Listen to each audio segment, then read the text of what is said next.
and welcome to our morning edition of Arirang News. We begin with these stories making the headlines at this hour. South Korea and the United States kicked off their joint military exercise today. Around 18,000 South Korean troops are taking part, although about half of the field training exercises have been postponed to next month. U.S. President Donald Trump suggested that there is big progress being made regarding Russia, without providing details. This comes after his summit with his Russian counterpart Vladimir Putin last Friday ended without a deal, and ahead of his upcoming meeting with Ukrainian President Volodymyr Zelenskyy. Former First Lady Kim Gon-hee, who has been arrested on charges including stock price manipulation and interference in party nominations, faces more questioning by a special counsel team today.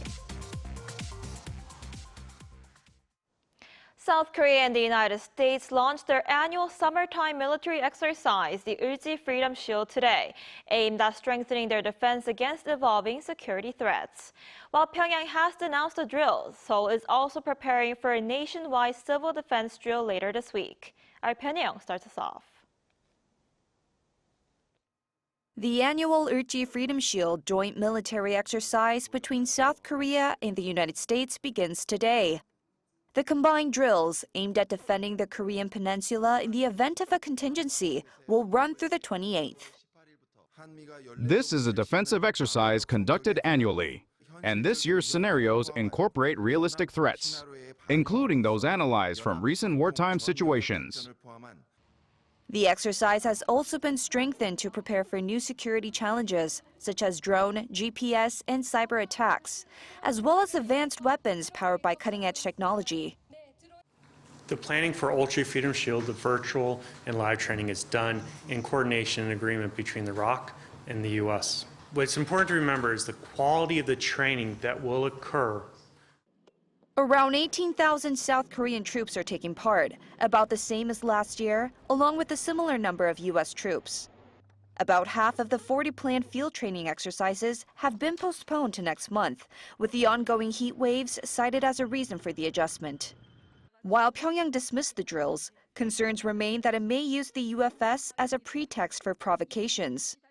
In a statement last Thursday, Kim Yo-jong, the sister of North Korean leader Kim Jong-un, called the joint drills worthless and futile. Meanwhile, a 20-minute nationwide civil defense drill will take place on Wednesday at 2 p.m. The drill will involve air raid evacuation training and exercises to clear the way for fire trucks, ambulances, and other rescue vehicles. Pyongyang, Arirang News. So as we just heard, the joint military exercise between South Korea and the United States has now kicked off. For more on this, we're joined by Professor Park Won-gun, Professor of North Korea Studies at Ewha Women's University. Professor Park, thanks for joining us this morning. Thank you for having me. So half of the drills have been postponed to next month, but North Korea is continuing to take a hardline stance against Seoul and Washington. How might the North respond to these joint drills, and what measures should South Korea take to improve inter-Korean relations? Well, first of all, we really needed to understand exactly what North Korea's current strategy is. Back in December 2019, North Korea announced what's known as the frontal breakthrough line in Korea, we said 정면 돌파전, during its fifth plenary meeting of the 7th Central Committee. Basically, they made it clear that they see South Korea as hostile state and wouldn't engage in any meaningful contact at all. More recently, at the 9th plenary meeting of the 8th Central Committee in December 2023, Kim Jong-un himself was even more direct, saying North Korea no longer sees South Korea as the same nation, but as an enemy country, and that peaceful reunification is off the table. After that, North Korea blew up the both Donghae-Kaesong Road last year, and trying to erase any sense of kinship with South Korea. You can see this continued in the public statement from Kim Yo-jong in July, and this month too. She made it clear again that North Korea wants nothing to do with us, South Korea. Because of all of this, I think the South Korea government shouldn't rush. We should be patient. It won't change overnight. And there is a chance that United States and North Korea might hold the summit next year sometimes. We are not 100% sure, but sometimes next year. So South Korea should focus on closely coordinating with the United States and be ready to make the most of any opportunity when the situation changes. Right, you just mentioned that South Korea needs to be patient with North Korea. It earlier took down propaganda loudspeakers near the border, but the North rejected the conciliatory gesture. Do you think this move had any effect? Honestly, South Korea does not have any much so-called asymmetric influence over the North Korea. About the only real leverage we, South Korea, have is letting outside information get into North Korea. But ever since this government came in, we've basically stopped sending information to the North, even shutting down the National Intelligence Service's broadcast, which had run for 52 years. North Korea is extremely sensitive about the loudspeaker broadcast. For example, after the 2015 landmine incident, when we started up the loudspeaker, North Korea actually apologized to the South for the first time since the Korean War. That shows how much those broadcasts get under their skin. Whether or not North Korea follows our lead and takes down their speakers doesn't really matter. If South Korea stops sending information, North Korea will likely stop things like the counter-broadcasting, balloon launchers, or leaflet drops too. In the short term, that lowers tension in the border states, which is good. I see. And last Friday on Liberation Day, President Lee Jae-myung said he hoped North Korea would return to the negotiating table. Will Lee summit with Trump in Washington next week open the door for these kind of talks? Well, I think there is a good chance that issues like the Korean Peninsula, peace of the Korean Peninsula, and the North Korean denuclearization will come up in the upcoming summit. But my feeling is that 2018 Singapore's agreement might get brought back into the conversation.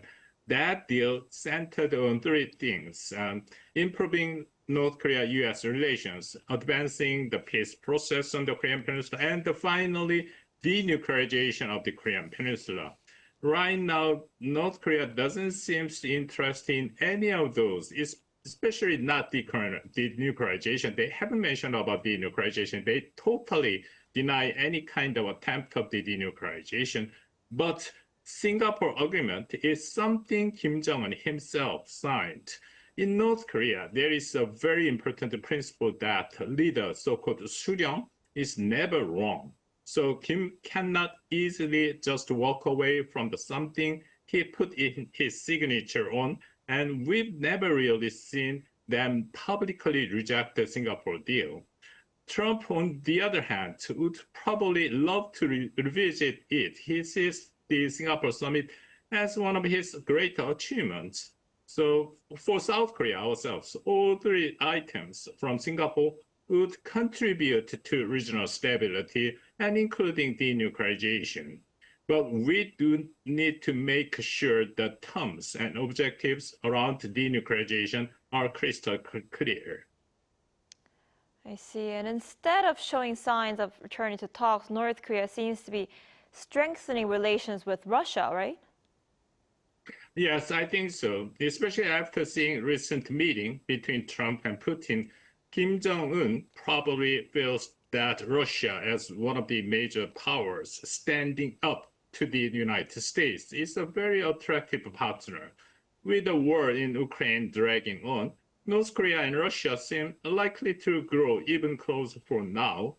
But that also leaves Kim Jong-un feeling a little bit uneasy about this situation. If you look at the recent Trump-Putin exchanges, it is clear that the fate of smaller countries, I'm talking about Ukraine, they can be decided by deals or compromise between the big powers. Even if North Korea's relationship with Russia is good now, but there is no guarantee Russia won't cut a deal with the United States in the future and leave North Korea out in the court. In fact, Russia is more likely to use their leverage to get what it wants from the United States, even if that means putting the squeeze on the North Korea over denuclearization.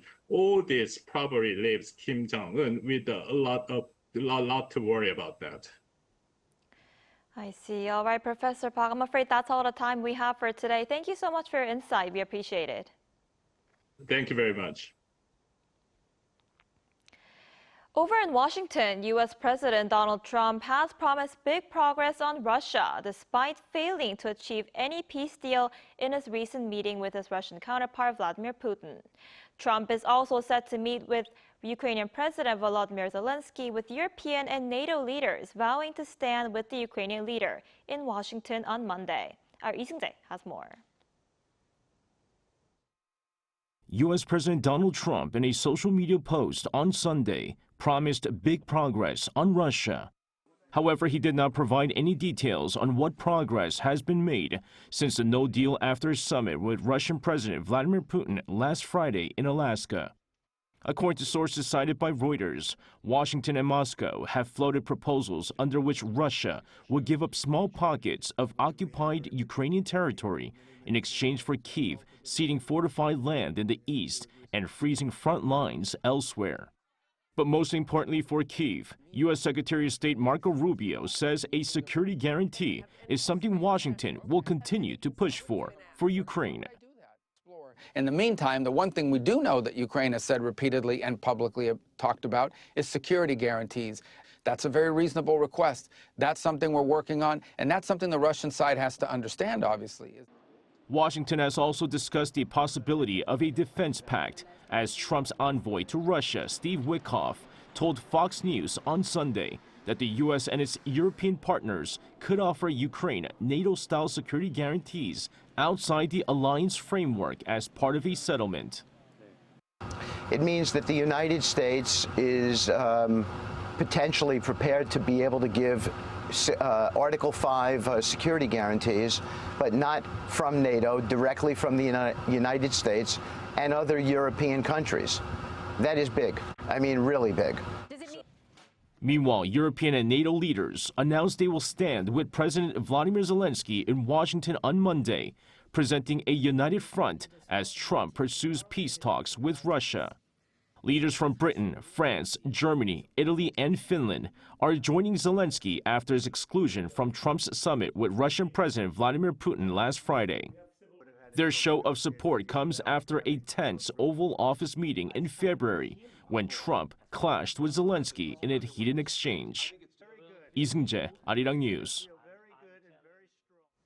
Former First Lady Kim Gun-hee and a close associate are scheduled to face questioning by a special counsel team today.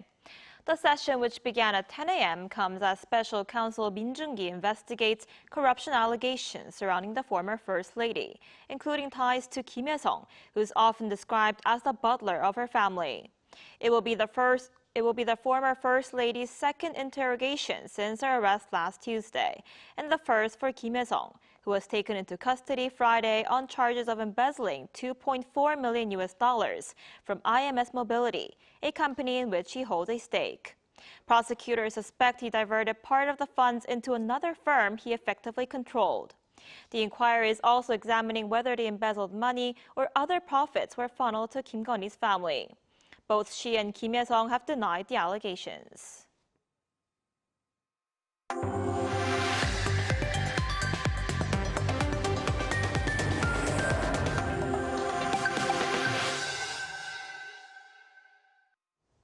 In other news, as the Netflix animated film KPop Demon Hunters continues to gain popularity, Korean traditional culture has also been coming to light. Our An Sung-jin tells us more.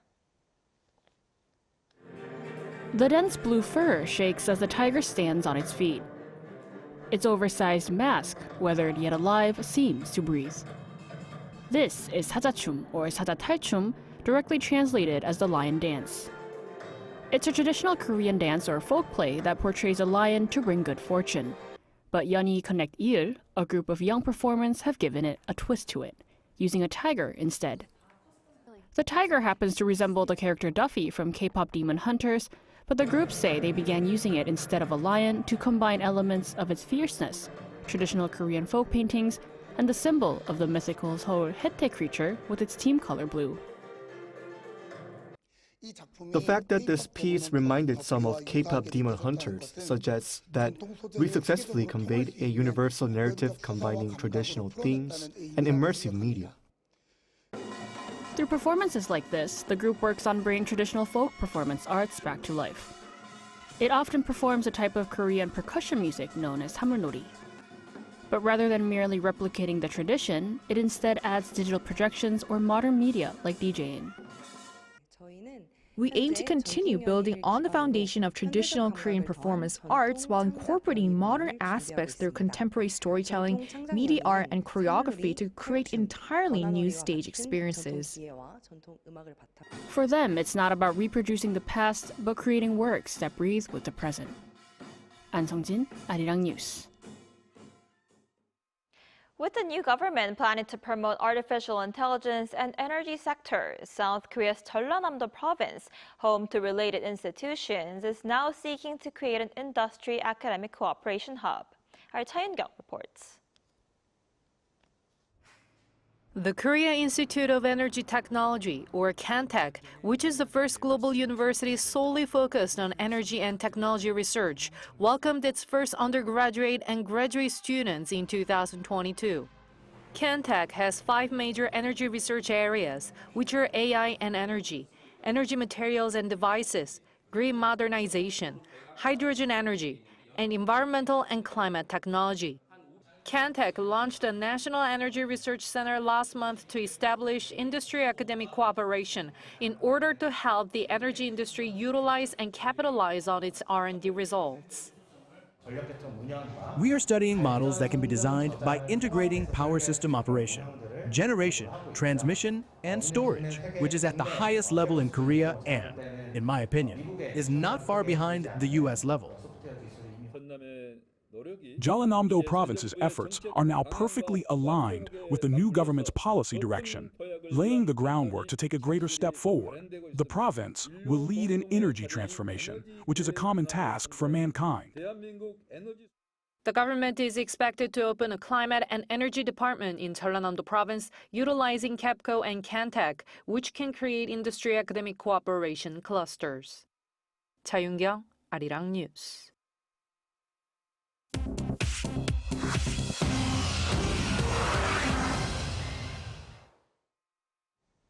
Now let's take a look at some stories from around the world with our Ji. Good morning, Ji. Good morning, Anji.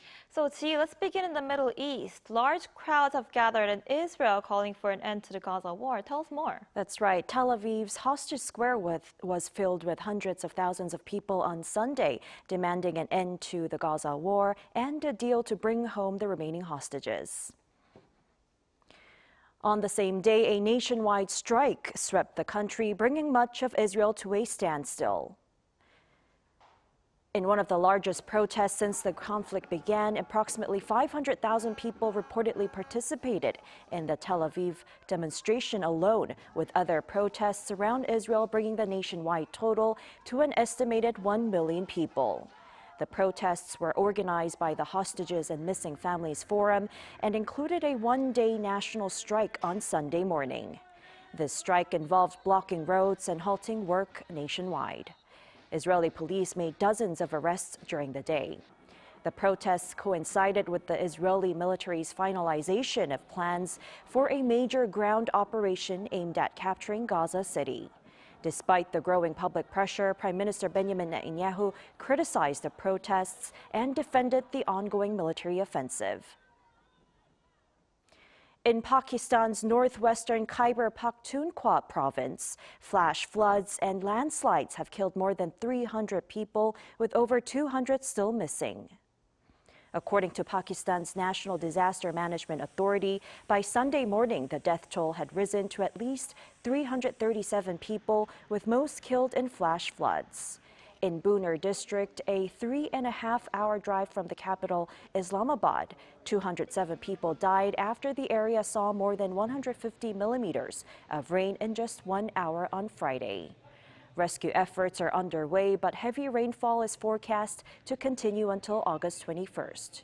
While the region typically experiences monsoon rains between June and September, scientists say that climate change is intensifying and increasing the frequency of flash floods and landslides. Air Canada cabin crew have defied a government-mandated return-to-work order and are continuing their strike. This comes despite a binding arbitration directive issued by the Canada Industrial Relations Board, which requires more than 10,000 flight attendants to resume their duties by 2 p.m. on Sunday. Now entering its third day, the strike has grounded 700 flights daily, affecting travel for up to 130,000 passengers each day. Leaders of the Canadian Union of Public Employees have condemned the order as unconstitutional and are demanding a fair contract that includes compensation for unpaid ground duties. British actor Terence Stamp, who played the role of villain General Zod in the original Superman films, died on Sunday, aged 87. Throughout his 6-decade career, Stamp earned an Oscar nomination in 1963 for his first film, Billy Budd, and delivered standout performances, including The Adventures of Priscilla, Queen of the Desert, in which he portrayed a transgender woman. Stamp's final screen appearance was in Last Night in Soho in 2021. His family stated he leaves behind an extraordinary body of work, both as an actor and as a writer, that will continue to touch and inspire people for years to come.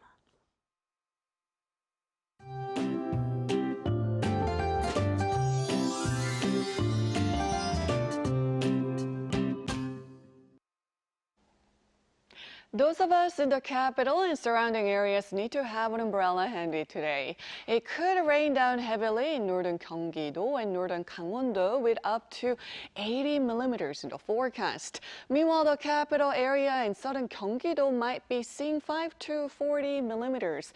Now, the southern regions will have mostly clear skies, but sudden showers are possible this afternoon in Gwangju, Jeollanam-do Provinces, as well as Jeju Island.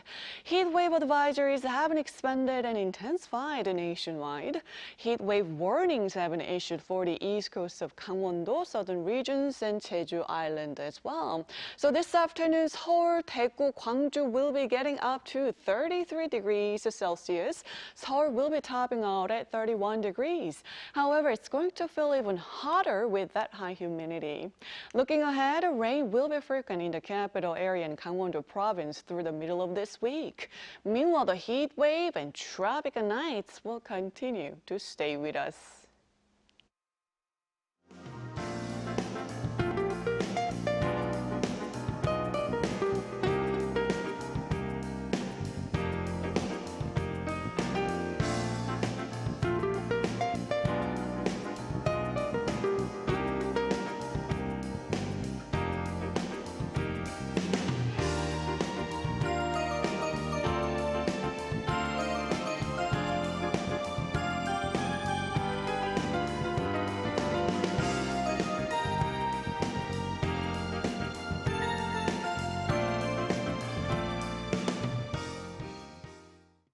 That's all we have for this morning. Arirang News will be back at 5 p.m. Korea time. Thanks for watching.